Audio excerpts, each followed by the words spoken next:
देखिए, आज के डिजिटल जमाने में लगभग हर बड़ा फाइनेंशियल कदम टैक्स अधिकारियों की नजरों से होकर गुजरता है। इससे होता यह है कि हमारे सभी लेनदेन का एक पूरा डिजिटल रिकॉर्ड, एक डिजिटल निशान तैयार हो जाता है। और ये जो अलग अलग जगह से आई जानकारी है ना, ये सब एक ही मास्टर फाइल में इकट्ठी होती जाती है। टैक्स डिपार्टमेंट के लिए ये किसी की फाइनेंशियल कुंडली की तरह है जो उसकी पूरी आर्थिक कहानी बयां करती है।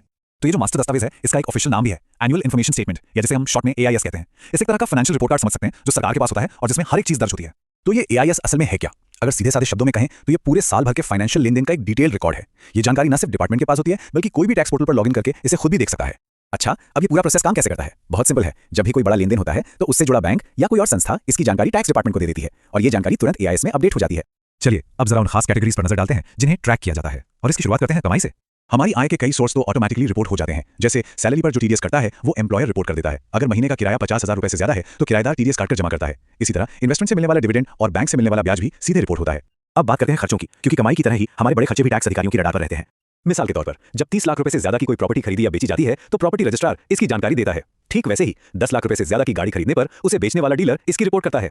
और अब इस लिस्ट में कुछ नया भी जुड़ा है। हाल ही में लग्जरी खर्चों की एक पूरी लिस्ट शामिल की गई है। मतलब अगर 10 लाख रुपए से ज्यादा की घड़ी, कोई आर्ट पीस, बोट या यहाँ तक कि घोड़े खरीदे जाते हैं तो ये सब भी अब एआईएस में रिपोर्ट किया जाएगा।